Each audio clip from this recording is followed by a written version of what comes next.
Bon, allez, c'est parti pour cette nouvelle vidéo. La Flow Family, comment ça va? J'espère que tu vas bien et que tu es toujours content à chaque fois que tu vois ma tête apparaître sur ta page d'accueil YouTube. Tu sais déjà que tu vas passer un bon moment. Tu as été chercher ton café, ton thé, quelle que soit la boisson que tu veux, quelle que soit la boisson que tu m'as donnée. Je sais que beaucoup d'entre vous vont trouver la suite puisque, oui, ça prouve que je suis vieux. Pas grave, la journée est en train de bien se passer, voilà, donc on reste focus sur que la journée se passe bien, en positif, let's go pour cette nouvelle vidéo.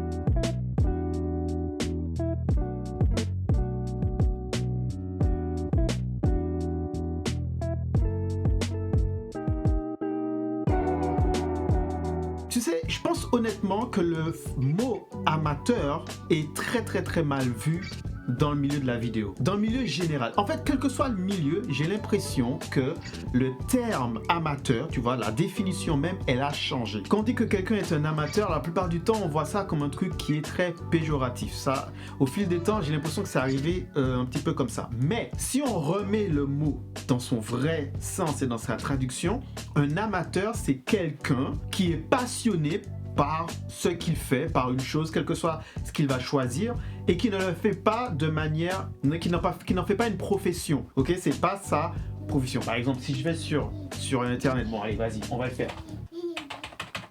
Non, l'ordi est éteint, donc on le fera pas. Mais attendez, on peut essayer de le faire directement ici. Dis Siri, c'est quoi un amateur? Ok, voilà ce que j'ai trouvé sur le web pour « C'est quoi un amateur ?» Regardez. Ah ouais, bon, mon Siri, c'est un flemmard de fou malade. Même pas, il essaie de lire les choses. Mais lis-moi ce que t'as trouvé. Il s'est carrément déconnecté. Dis Siri, c'est quoi un amateur? Ok, voilà ce que j'ai trouvé sur le web pour « C'est quoi un amateur ?» Regardez. Est-ce que tu peux me lire une définition, s'il te plaît? Ok, voilà ce que j'ai trouvé sur le web pour « Est-ce que tu peux me lire une définition s'il te plaît ?» Regardez. Est-ce que tu peux me lire la définition d'un amateur? En tant qu'adjectif, amateur signifie qui pratique un sport sans recevoir de rémunération. Souhaitez-vous que je vous lise l'élément suivant? Oui. En tant que nom masculin et féminin, cela signifie personne qui a une attirance particulière pour quelque chose. Dois-je lire l'élément suivant? Oui, lis le tout. Ok, voilà ce que j'ai trouvé sur le web pour oui, lis le tout. Regardez. Vas-y, laisse tomber. Bref, en gros, un amateur, c'est quelqu'un qui va exercer un art, je sais, bref, même moi, je commence à dire n'importe quoi. Je vais prendre un exemple tout simple. Je fais de la vidéo et il y a des amateurs de vidéo. C'est quelqu'un qui fait de la vidéo. Le fait qu'on dise que ce soit un amateur, c'est parce que la fréquence dans laquelle il le fait, l'investissement qu'il met dedans, la qualité qu'il va mettre dedans, n'est pas à un niveau de quelqu'un qui s'est professionnalisé dans le domaine par exemple de la vidéo. Mais ce que je voulais dire depuis le départ, c'est que malheureusement le mot amateur a été rattaché à novice, qui veut dire que quand on parle d'amateur, d'amateurisme, généralement on parle de quelqu'un qui a des lacunes qu'il ne sait pas faire, ou voilà, c'est du bas de gamme. Ne pousse pas le banc, tu restes là. C'est du bas de gamme et on va dire ouais bon, c'est un travail d'amateur et ça va être péjoratif. Alors que non, l'amateur c'est juste quelqu'un qui est passionné par quelque chose mais qui n'en fait pas son activité principale. C'est une passion, c'est un hobby, c'est quelque chose qu'il fait à côté de son activité principale. Et pour vraiment faire la différence entre l'amateur et le professionnel, on va dire que le professionnel va tendre vers une qualité, vers un rendu, et il sera dans le business, il sera dans un truc un peu plus élaboré, un peu plus technique par rapport à son matériel, il y aura des cahiers de charges, il y aura un investissement, il y a une qualité, il y a une demande particulière, il y a un client particulier, il y a un secteur particulier dans lequel le professionnel dans ce milieu-là va évoluer, là où l'amateur, on ne va pas forcément le trouver. Quelqu'un qui est amateur en vidéo, normalement, je parle bien de manière générale, vous n'allez pas trouver cette personne-là en train de faire le défilé de Dior, en train de prendre en main, par exemple, c'est la Coupe du Monde. Voilà, on va pas donner à un amateur de pouvoir gérer toutes les équipes pour filmer la Coupe du Monde. Parce qu'on estime qu'un amateur n'aura pas forcément arrivé à ce stade-là, ok, le besoin qui est, c'est pas à quelqu'un qui fait ça par passion de temps en temps qu'on va donner cette responsabilité d'exécution et qu'on veut avoir comme résultat final. On va plutôt se tendre vers quelqu'un qui, au cours de l'année, au cours de ses pratiques, au cours des ans, a une technique, a un savoir-faire, une dextérité. Il sait gérer les différentes situations que cela implique de prendre cet événement-là en main. Voilà. Pour moi, c'est ça la différence entre un amateur et un professionnel. C'est la fréquence, c'est l'investissement, c'est le travail, c'est la rigueur, c'est tout ça. Ça, c'est de manière générale. Mais, vous savez bien avec moi, il y a toujours un mais. Ce n'est pas forcément le cas pour tout et tout le temps. Aujourd'hui, au temps où nous sommes, dans les temps de la vidéo où nous sommes là, traiter quelqu'un d'amateur en mode parce que tu ne sais pas faire, ça n'a plus lien. Parce qu'avec les réseaux, avec le fait que la technologie soit accessible à tout le monde peut faire des vidéos. À un certain level, on peut même trouver des gens qui sont tellement passionnés par le cinéma, par le filmmaking, par la vidéo, que ces gens-là sont capables de vous délivrer un travail au même niveau qu'un professionnel. Et c'est pas uniquement sur le fait qu'ils n'ont pas l'habitude de faire, c'est l'investissement personnel qu'on met dans l'art et dans l'œuvre, tu vois. Donc tu peux te retrouver avec des amateurs qui n'ont pas forcément un matériel de professionnel, mais qui vont être capables de te délivrer un résultat de professionnel. Donc il ne faut pas vraiment se dire que c'est amateur contre professionnel. Est-ce qu'il y a une différence? Est-ce que quand tu prends quelqu'un et te dit ouais ben je suis juste un amateur en vidéo, ça ne veut pas dire qu'il est nul. Quelqu'un qui est maintenant un amateur dans la vidéo, ça ne veut pas dire qu'il ne sait pas faire. Ça veut tout simplement dire qu'il se considère comme étant amateur parce que ce n'est pas son activité principale qui fait que sûrement il n'a pas une fréquence d'exécution, de résultats au même level qu'un professionnel. Mais j'ai déjà vu des amateurs qui ont des boîtiers plus hauts que certains professionnels.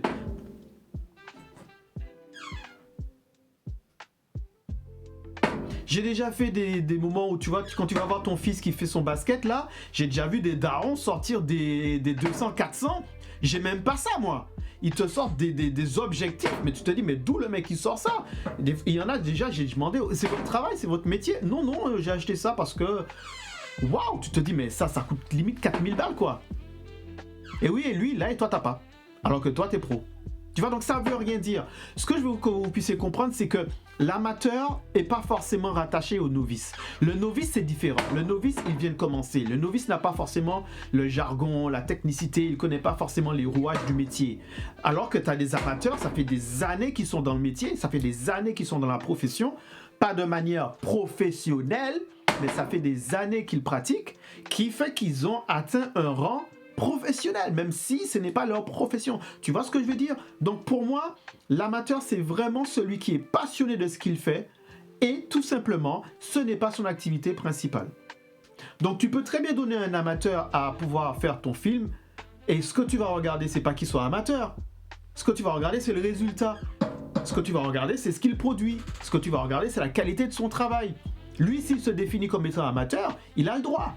Et s'il ne se définit pas comme étant professionnel, il a le droit aussi. J'ai des professionnels, je connais des gars qui se disent qu'ils sont professionnels dans le métier et je leur demande « Ah, donc du coup, c'est ton métier à plein temps ?» Ils me disent « Non, c'est que je suis un professionnel du métier, c'est que je suis pro. » Pro dans le sens où pour eux, ça veut dire qu'ils ont la technique, ils ont la qualité, ils ont le jargon, ils ont la maîtrise, ils ont le matériel. C'est pour ça qu'ils voient c'est un travail de pro. C'est pour ça que c'est là où ils vont s'identifier aux professionnels.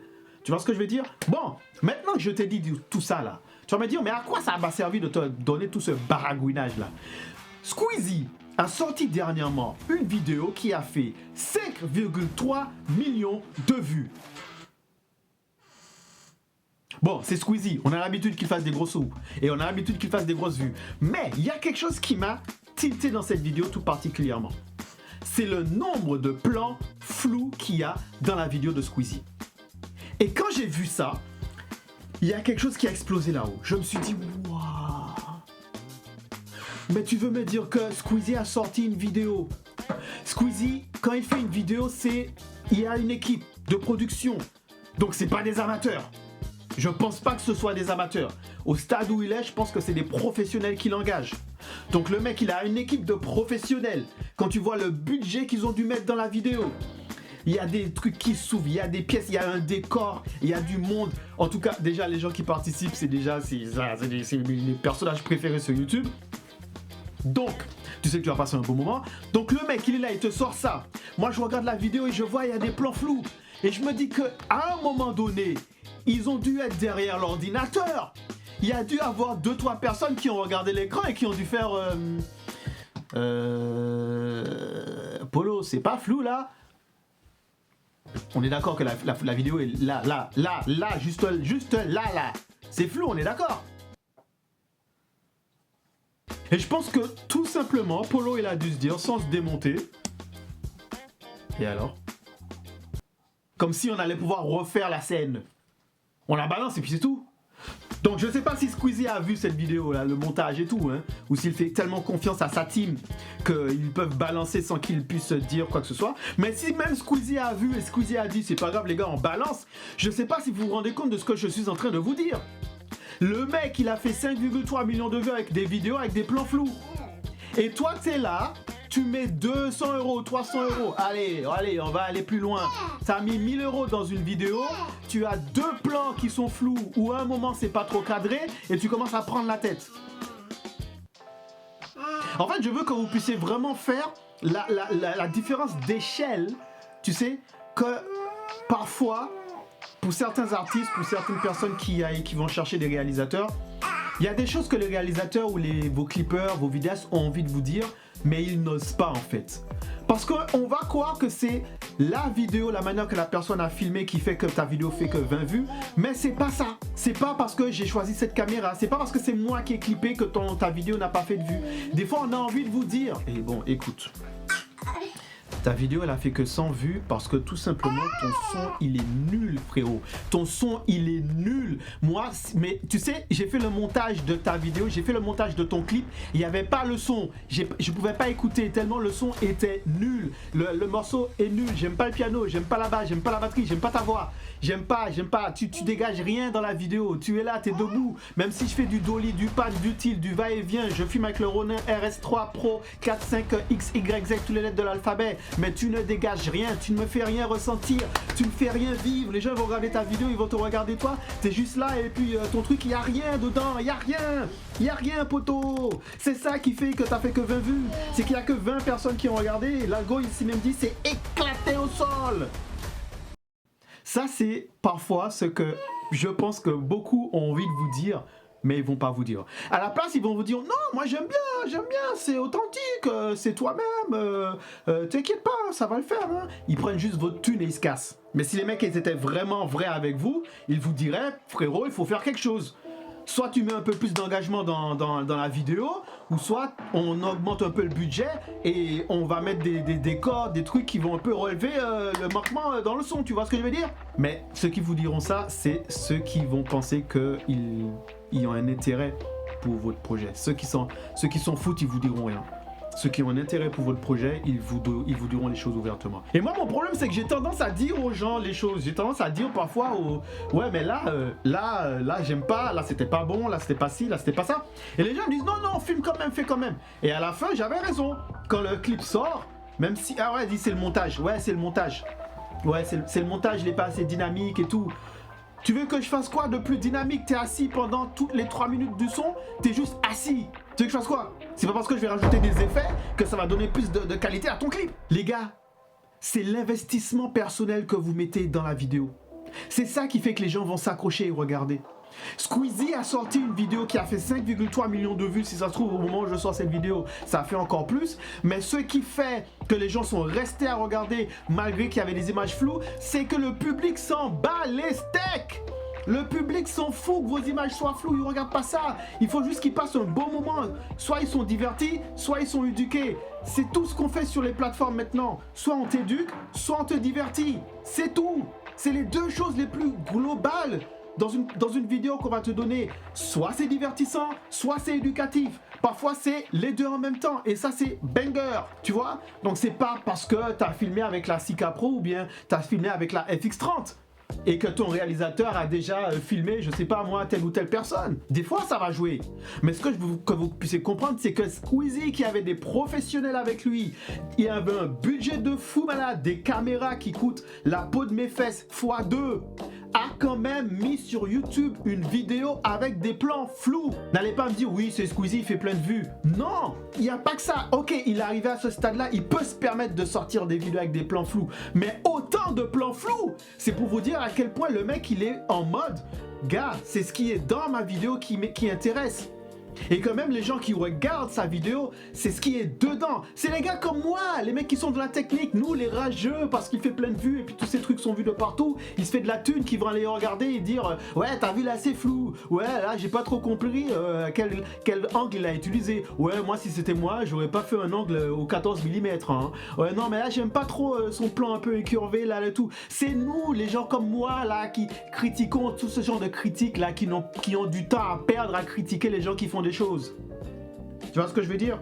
Donc arrêtez de vous prendre la tête sur ce genre de choses-là. Que ce soit fait par un amateur, que ce soit fait par un novice, que ce soit fait par un professionnel, le plus important, c'est ce que vous mettez dans l'image, c'est ce que vous mettez dans le son, c'est ce que vous arrivez à faire partager à ceux qui vont entendre, voir, écouter, manger, goûter, toucher ce que vous allez proposer comme produit. C'est ça le plus important. Donc, ok, tu as mis tes derniers 800 €, tu as économisé, tu as mis 800 € pour faire ton clip. Ton clip, il fait 20 vues. C'est pas parce que tu as mis 800 €, va pas te prendre la tête avec le réal. Si ça se trouve, ton son est éclaté au sol. Si ça se trouve, c'est toi qui n'as pas voulu, justement, et je suis persuadé la plupart du temps, 80% du temps, le réal va te proposer des idées de fou, il va te proposer des trucs, mais tu n'y crois pas. Tu n'y crois pas, et quand il te propose les trucs, tu ne donnes pas. Et le gars, il va pas te le dire. Il peut être là en train de te filmer et il te dit allez vas-y chante, chante-moi le morceau. Et toi t'es là en mode tu crois que t'es l'un des plus gros rappeurs qui existent et tu es mais t'as pas de charisme, t'as pas de flow, y a rien qui se dégage. Un exemple, vous avez des gens qui ont du charisme, vous avez des artistes, vous pouvez les placer devant la caméra, appuyer sur rec, ils ont tellement de charisme que c'est suffisant. Tu prends Booba avec ton téléphone, tu le filmes, le gars a tellement de charisme, ça passe. Le gars a du flow.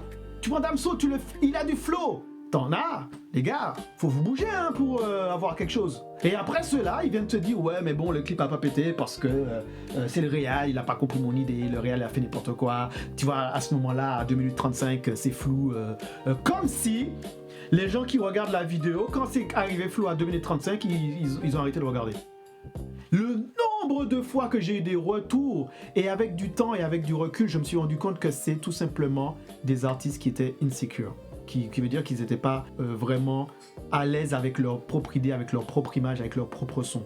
Qui veut dire qu'ils se regardaient dans l'image et ils pensent que tout le monde les voit de la manière qu'ils se voient. Qui veut dire que s'ils n'aiment pas leur tête, ils n'aiment pas leur attitude, machin et tout. Donc quand tu leur dis avoir un peu d'attitude, d'avoir un peu de charisme et tout, tu essaies de les driver, ben ils sont tellement pas confiants, ils sont tellement pas à l'aise à le faire, ils y croient tellement pas que ça se voit en fait.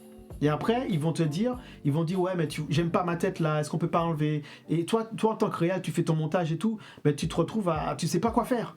Tu sais pas quoi faire parce que le gars il donne pas. Et ils vont te dire ouais c'est le réal, c'est parce que j'ai clippé avec un tel. Et ensuite, ce qui se passe, c'est qu'ils prennent la confiance.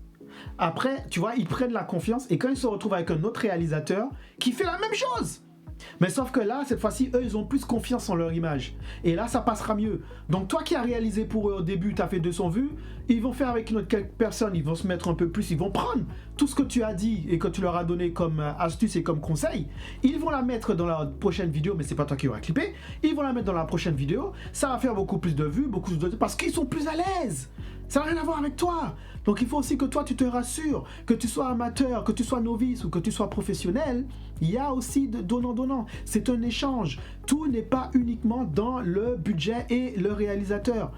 On pense trop depuis quelques temps que c'est ça qui fait que la vidéo va péter. Je fais une vidéo pour eux, ils mettent sur YouTube ou sur Instagram et ils me disent j'ai fait que 20 vues. Mais vous avez zéro stratégie.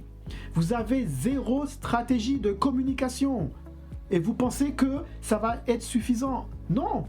Il faut énormément de choses qui soient réunies pour que votre vidéo puisse plaire. Mais ces énormément de choses-là peuvent être très rapidement mis en symbiose. Il faut qu'il y ait de l'authenticité, il faut que vous soyez à l'aise avec ce que vous faites, ok? Et il faut juste avoir une bonne qualité. Si votre image et votre son a une bonne qualité, le reste vient tout seul. Si c'est bon, c'est apprécié. Si c'est pas apprécié, tu as le nombre de personnes qui apprécient ce petit peu. Ça veut pas dire que c'est nul. Là, je vais un peu plus loin dans l'idée. Ayez foi, ayez confiance en vous. Le prochain sera mieux. Ok, là tu as fait, tu étais confiant dans ton truc, belles images, belles machins et tout, ça n'a pas pris. Bon, va pas chercher des erreurs dans la production et tout. On parle d'émotion là. Si ça se trouve, ok, oui, il peut y avoir que c'est l'image, ou ça peut être le son. Le premier clip, t'as mis que 800. Deuxième clip, investis plus. Investis plus. Plus tu vas investir, mais c'est pas seulement sur le côté argent. En fait, mettre plus d'argent dans son clip, c'est se donner une latitude de possibilités. Alors bien évidemment, on n'est pas obligé de mettre des 1000 et des 100 pour faire un clip. Regardez bien ce que je vous dis. Mais je vais vous faire comprendre qu'il faut que vous arriviez à vous détacher de ça. Comme si vous vous dites, ah, j'ai mis 2000 € dans mon clip doit péter. Non, c'est pas comme ça que ça fonctionne. Si tu mets 2000 € dans ton clip, c'est parce que tu as confiance dans ton son. Tu vas gérer ton image, tu vas faire en sorte que l'image soit le plus proche possible des messages que tu veux véhiculer. Et tu vas bien communiquer autour de toi, faire ta publicité, balancer sur les réseaux comme il faut, communiquer ton œuvre, communiquer ce que tu veux partager. Et là, tu auras eu raison d'avoir mis 2000 € dans un clip. Et même si c'est un novice, un amateur ou un professionnel qui l'a fait, ça va marcher là où ça doit marcher. Je te le redis encore, Squeezie a partagé une vidéo qui a fait 5,3 millions de vues avec une production de fou malade, un budget de ouf, un budget de fou avec des imperfections dedans. Donc qui sommes-nous à notre échelle avec nos petits moyens? Qui suis-je moi? La Montanodel avec ma Sika Pro, ma petite caméra là, tout seul. Voilà, c'est ça que j'ai. Je clip, je performe, je dirige, je produis, je fais mes reportages avec ça, solo filmmaker. Donc oui, il y aura des lacunes, parce que je suis pas parfait. Donc oui, il y a des choses qui seront pas parfaites. Mais si le message qu'on veut faire passer, si l'idée qu'on veut faire passer est bonne, et si on est à fond dans ce qu'on fait, ok, à un moment ça a tremblé, ok, à un moment j'ai raté le point, mais on s'en fout. Tu vois ce que je veux dire? Donc les gars, ayez plus confiance en vos œuvres, ayez plus confiance en vous. Donnez-vous plus de latitude d'échouer, de faire des erreurs afin d'apprendre pour mieux évoluer et mieux grandir plus tard. Vous ne pouvez pas tout faire à la perfection. Et ton réalisateur ne va pas faire en sorte que ton clip pète de fou malade. Alors oui, ton réal peut être un gars, même un amateur, hein, mais qui a une super belle vision. J'en connais plein qui sont réal amateurs et qui ont des cadrages et des visions de fou malades, ben de fou, et qui font des trucs super beaux. Mais ça veut pas forcément dire pour autant qu'ils pètent des 1 million de vues. Je suis déjà tombé sur des vidéos YouTube ou même des vidéos d'Instagram, mais c'est super joli ce qui est réalisé. Et je vois que les mecs ils font des 100 vues. Je me dis mais c'est pas normal, tu vois ce que je veux dire?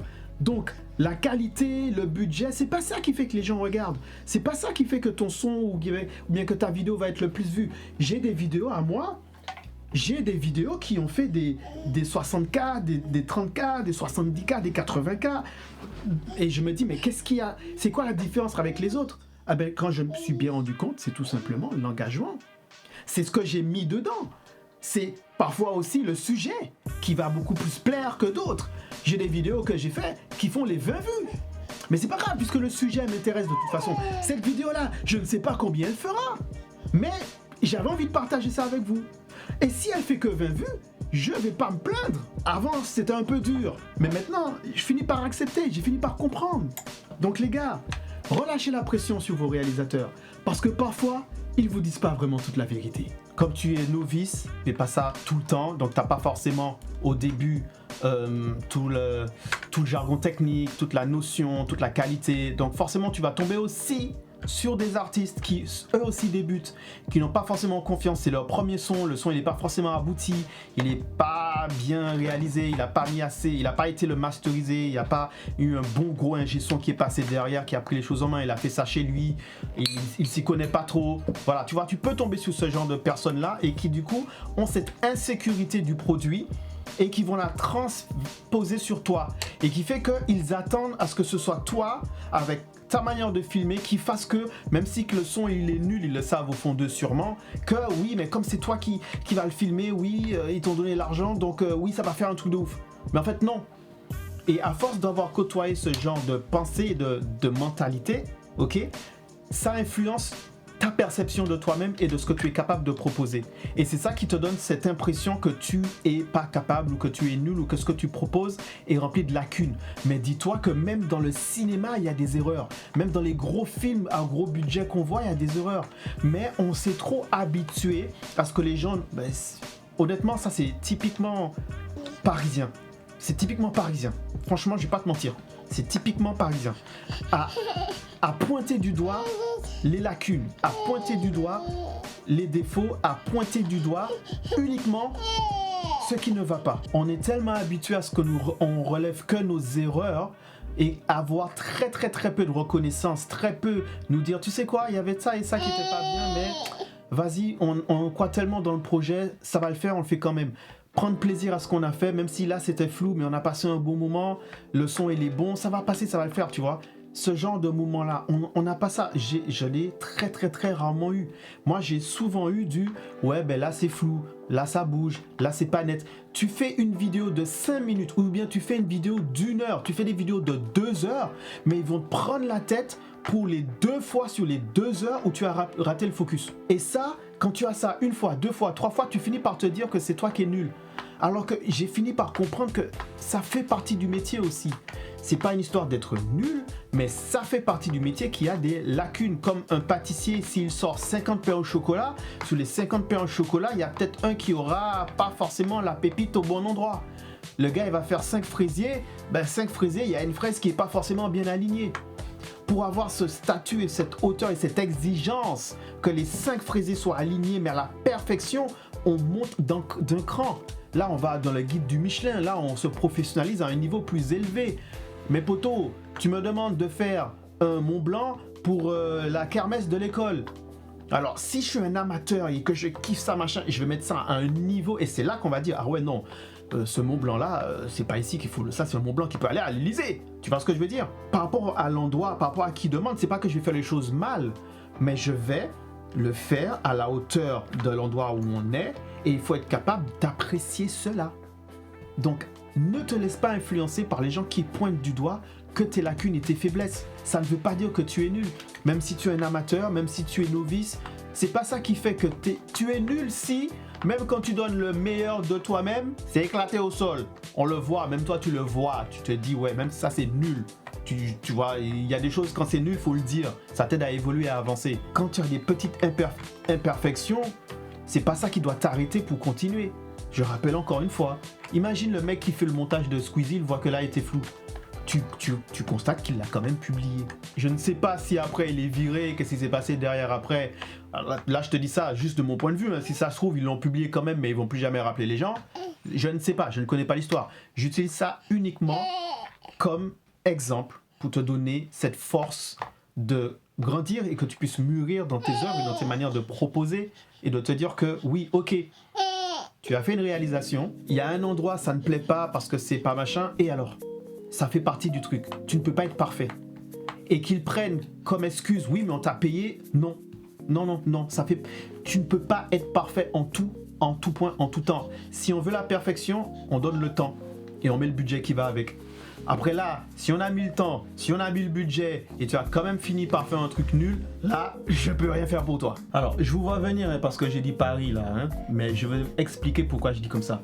C'est que j'ai remarqué que, en tout cas sur Paris, généralement, tout ce qui est dans les environs là, on a un niveau d'exigence tellement élevé, mais on laisse pas de place pour le perfectible, pour l'humain. On laisse pas place pour le côté où le lâcher prise. Il n'y a pas de lâcher prise, c'est que à la moindre faute, à la moindre imperfection de ce que toi tu proposes, t'es saqué, t'es mis dehors, t'es critiqué, il y a énormément de ça. Et je trouve que déjà ça ne va pas avec ma mentalité, ma manière de voir le monde. C'est la raison pour laquelle j'ai beaucoup plus d'accroches positives avec des personnes qui sont ailleurs, je peux dire. Je vais pas dire la France, hein, c'est pour ça que j'ai précisé Paris parce que c'est vraiment propre à Paris.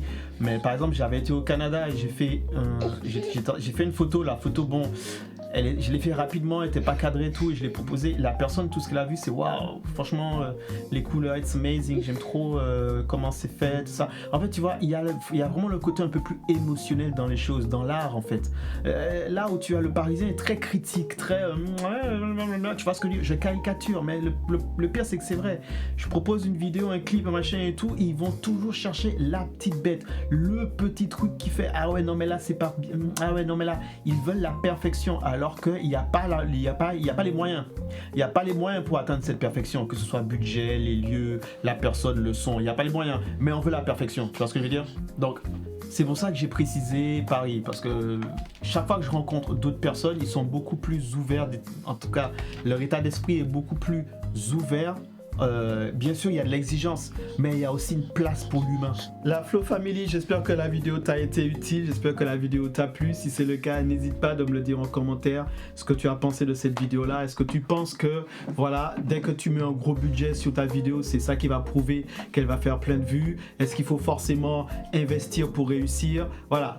Partage-moi tes émotions, partage-moi ce que tu penses, partage-moi ce que tu penses même de ce que j'ai dit tout au long de cette vidéo-là. Et bien sûr, je te donne rendez-vous pour la prochaine vidéo. See you!